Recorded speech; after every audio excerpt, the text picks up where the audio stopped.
pretty diligent. We'll make some changes tomorrow, but again, we'll have a look at how everyone is today and give them another 24 hours to recover, and then I'll make the decisions then. Question over here, and afterwards. Lucy Zelich, SBS Television Australia. I'll also ask this in English. This one is also for Ange. Now that you have had time to analyse the match against Cameroon, what did you take out of it?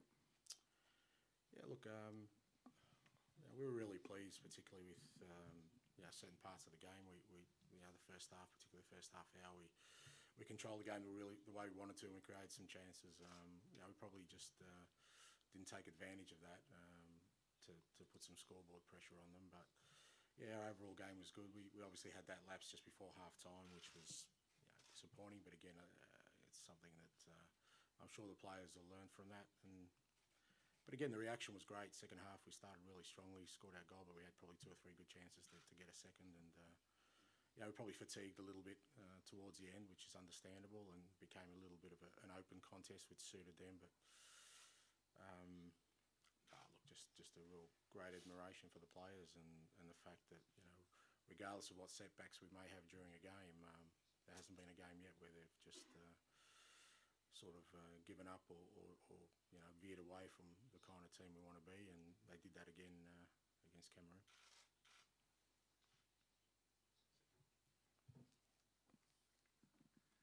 Steve Wilson, News Corp Australia, also in English, and for Ange. Tomorrow's effectively a sudden death match in a major international tournament against one of the best teams in the world. This is why you're in the game, isn't it? And what do you expect to learn from your players tomorrow? That's exactly right. That's why we're here, and we wanted to be alive by the time the third game came around. We weren't at the World Cup, so we certainly didn't want this to be a dead rubber. We've made it difficult for ourselves, to be fair, with the challenge ahead of us, but the beauty of it is that for us, nothing really changes, because we go, we try and win every game of football we play, regardless of the opposition, regardless of the circumstances, home or away. And tomorrow the approach, and with everything being on the game, is perfect for us, because it just reinforces all the principles we've been talking about for the last 3 years. And looking forward to it. I mean, it's a great opportunity to play against one of the world's best team with an opportunity to create something special. So they're great parameters, and I think the whole group's looking forward to it. John Davidson from 442 Australia, asking this question in English. Ange, what are you expecting from Chile tomorrow, and how do you think they've evolved as a team since the last time we played them in 2014 at the World Cup? Look, they're a very good team. They were back at the World Cup, and have been for a number of years. I think they've probably grown since then, as evidenced by them winning their continental trophy, and you can see that they've been a very settled squad. Their best players are playing at the highest possible level. They've got all the attributes you kind of need to be a top team. A real settled line-up with their top players playing at the highest level, and are really committed to a certain style of game, which is, for someone like me, that's a real admirable way to go about things. So they're a good side, and to be honest, I was quite excited when we got them in the draw. It's the kind of team we want to play against, because in some form and respect, we want to emulate some of their feats. They were the small fish in their continent for a while, and they decided to change that, and we're trying to change that in ourselves as well. So there's no greater measure, and looking forward to it.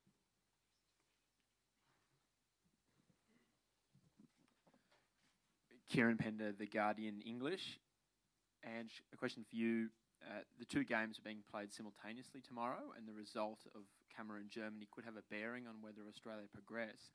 Will you be keeping updated throughout the game at half-time of that result, or do you not care about it and you'll only find out after the game's played? No. I can only watch one movie at once, mate. That's my skill set. So our focus will be on how our games go. Question for Tim, maybe? Someone? Okay, over there.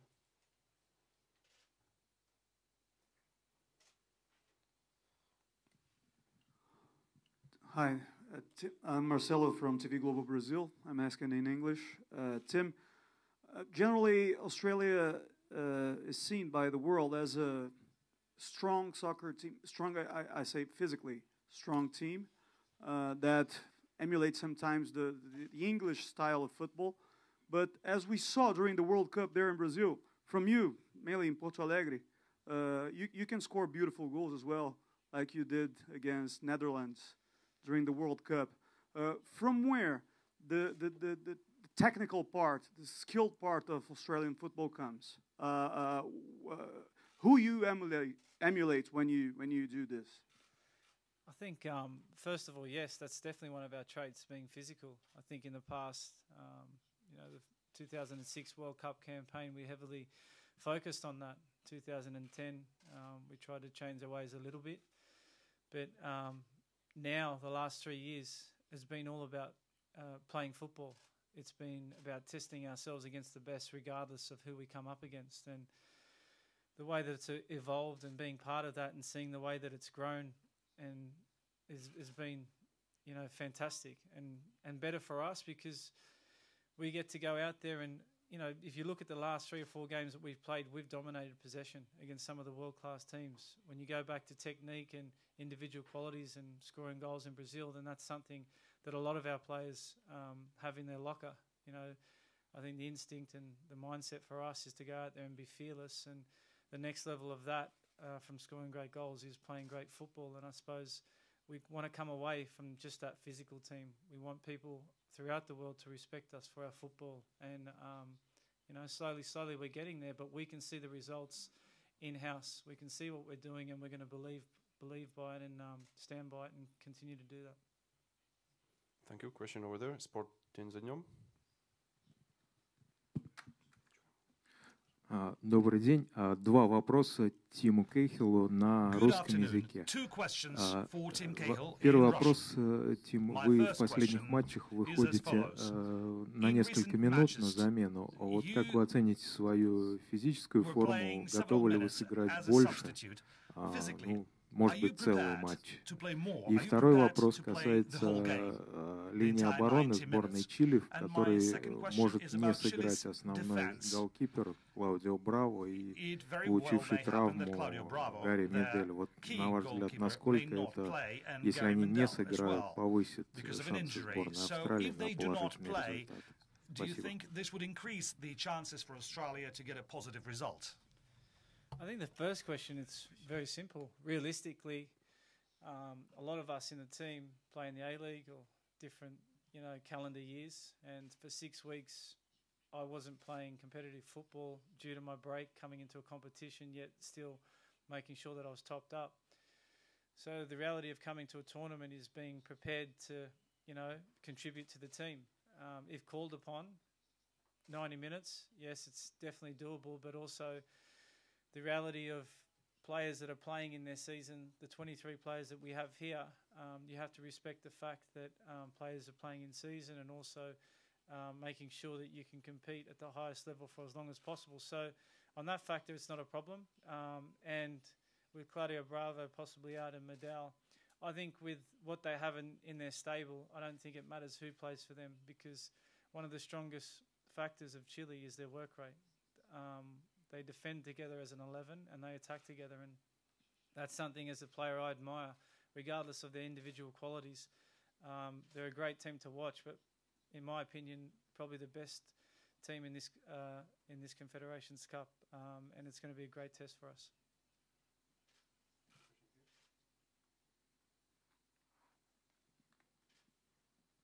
James Ellingworth from the Associated Press. Question to Ange in English.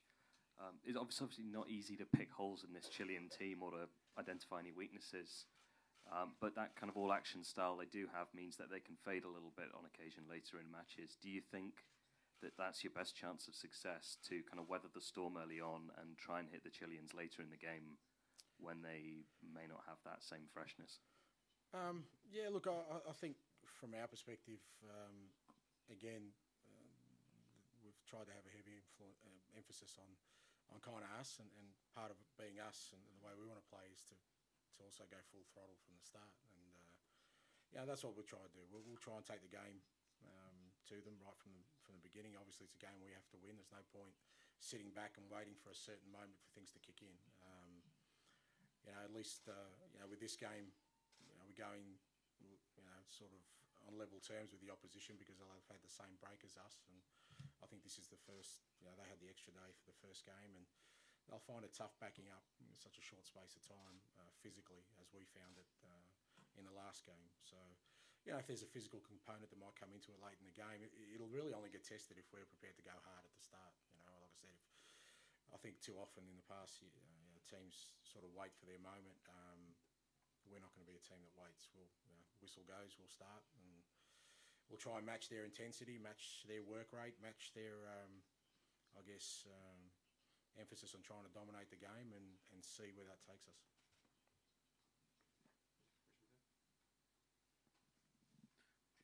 Mi pregunta es para Tim Cahill.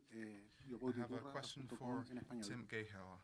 Tim, tú in estuviste en el Spanish. partido contra Chile en el Cahill, Mundial de Brasil. you played Quiero against saber Chile qué in the Brazil diferencias hay World Cup. entre ese equipo I'd contra el like que to tú know jugaste what con el que has differences you visto en see esta between Copa. that team that you played against in Brazil and the one you see now in the Confeds Cup.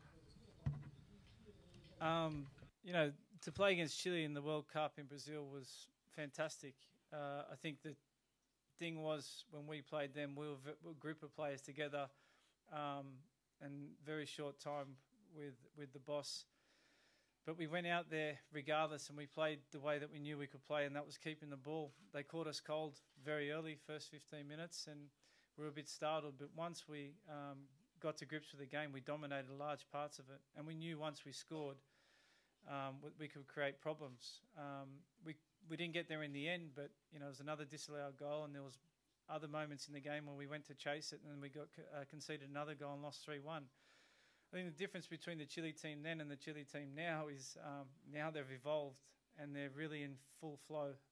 Their players play in the biggest leagues in the world, like the boss said, and their style, regardless of how technical they are, is all about their work rate. And I think if we can match them when it comes to the tempo, the intensity, and give everything, then I think we can cause them problems. And we know that if we can score goals at any time, that it'll definitely put them on the back foot. So we're looking to go out there tomorrow and really take the game to Chile. Thank you. Question over there. En español, Danilo Díaz, Radio ADN de Chile. Question in Spanish, Para Danilo Díaz el entrenador, from Chile. ¿cómo analiza usted la diferencia de este Chile con un nuevo entrenador, con Juan Antonio Pizzi, con relación al que enfrentó a Australia en el año 2014 con Jorge Sampaoli? Y si cree usted que, como ocurrió en Brasil, los balones altos y cruzados de Australia pueden hacerle daño a Chile?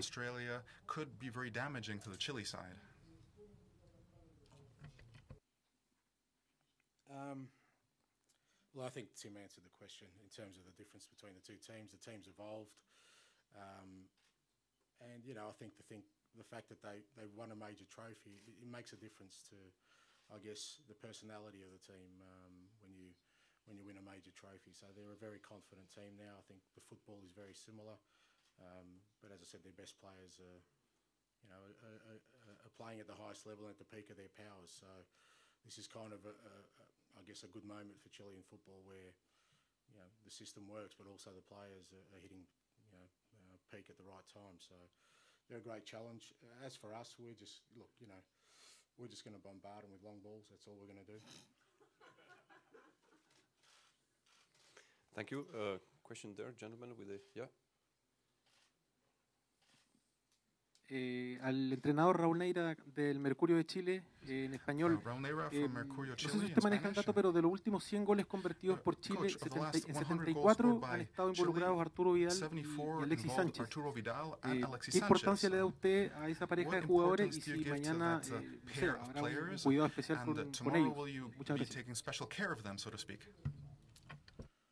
Yeah, look, I guess that's what I was talking about. Their best players have a tremendous influence on the game, and I think for any national team, when you have those two combined factors of a real belief in the team and also your best players having an influence, it's when you're hard to stop. So that's I guess the beauty of the Chilean side, and probably something we're striving to. We we're still looking for players who can have a major influence on a game. And to be fair to our guys, they're still in the early to mid 20s. They're not playing at the highest leagues yet, and that's the challenge for us. But I think whenever you face a team like Chile, if you start focusing too much on individuals, there are plenty in that team that can hurt you. And as Tim said, they defend as a unit, they defend as 11 players, they attack as 11 players, and we have to match that. We can't just concentrate on Alexis or Vidal, because I think if we do that, then A, it'll take away from our game, and B, we'll leave openings for other players to take. Okay, thank you. The question will be over here. Kieran Pender, The Guardian English. A question for both Tim and Ange. Against Cameroon, you conceded a goal in the 46th minute. You gave away a penalty to Germany in the 44th minute, and you conceded against Saudi Arabia in the 47th minute, all of the first half. Why is that, and how do you intend to address that against Chile? I guess it's a tricky beat about international football. We don't play that often. We don't play 40 games a year, and people try and pick trends after 2 or 3 moments, and it's not how we sort of analyse games. For a long time it was who was going to score apart from Timmy. For a long time it was we can't get goals from open play. Then it was we can't keep clean sheets, and then now we're conceding goals before half time. But like I said, and I understand the reasoning, but for me trends are over years, not 2 or 3 games. We've had lapses in concentration the last 3 games for different circumstances. We address the areas that are more concerned in an overall picture, and from our perspective, what's more important is adherence to the game plan, understanding of the kind of team we want to be, and the little bits along the way that need rectifying tend to sort themselves out. Tend to agree with the boss. I think the way you look at it, the goal against Cameroon, it wasn't meant for that player. The second player that made the run, it just got his toe to it. So I think when you play in the biggest competitions in the world and on the world stage, at the moment we're getting punished, and that's the only difference in the critical moments. And when we can turn that in our favour and punish teams, because we had chances. You look at 17 of the shots that Cameroon's had, 14 hit row Z. We had 3 or 4 chances with a little bit more composure that we could definitely win that game. So and everything else you look at is definitely coincidence, but it doesn't dictate what we think or what we believe in. We believe in the style of football, and it's unfortunate that we get punished in such big moments in the game. Question over there? No.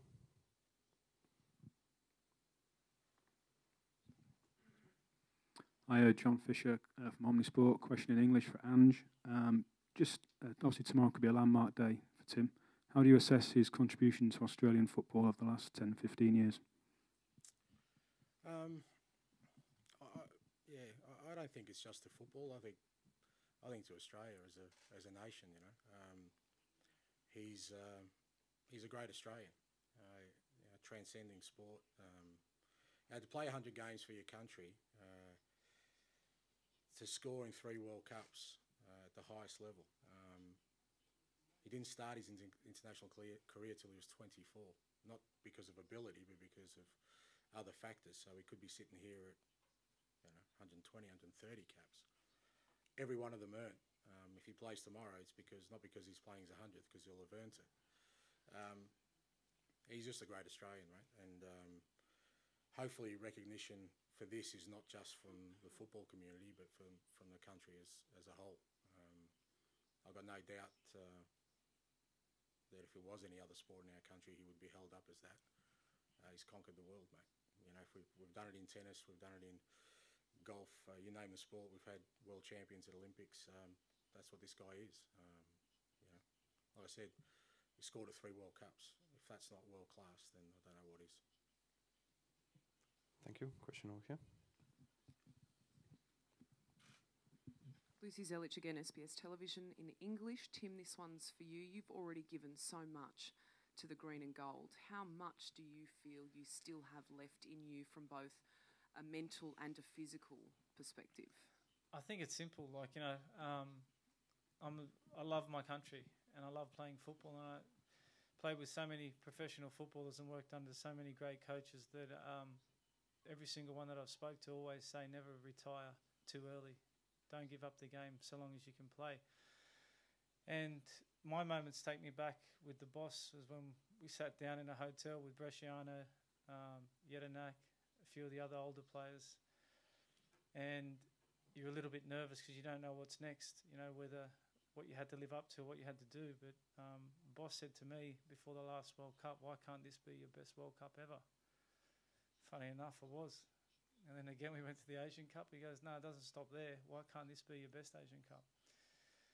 And you sit and you think to yourself, every single time that you play is, you know, I get up in the morning because I'm obsessed with the game. I'm obsessed with giving back to my country, but more than anything is giving back to the players that I play with. So I'm lucky to have a manager like this that believes more than the game. And as much as it might see us, you know, maybe not succeed, I think I much prefer to go this way than to go through the game and just be a number or a name. You know, I feel the way that we're changing the game, the way we're playing, the group of players. I had to stay on this journey because I believe in the project and I believe in it, and we'll succeed. And it might not happen in the next, you know, 2 weeks, but it will happen, and I'm not going anywhere in that factor. And 5 minutes or 95 minutes, I'm always working to keep my body professional and keep my stats high. And I thank the boss and the staff for believing in me. So my job as a player is just to stay professional. It's not about 100 caps. It's about beating Chile tomorrow and trying to, you know, keep continuing to do good things for our country as a group. So after the game, we can enjoy the 100 caps if selected, and if not, then we'll wait for the next one. But it's never been about caps. It's been about, you know, changing the game that we love in Australia. Thank you. Last question. It's going to be over here.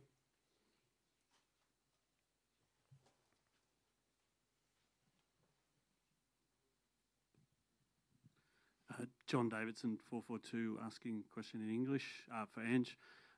In the 4 years in charge, you've evolved the playing style, you've progressed the team, you've had a lot of success, particularly in Asia with the Asian Cup. There hasn't been a lot of victories against top European or South American opposition. Is that a concern when you're facing the number 4 ranked team tomorrow? Yeah, no, not really. I mean,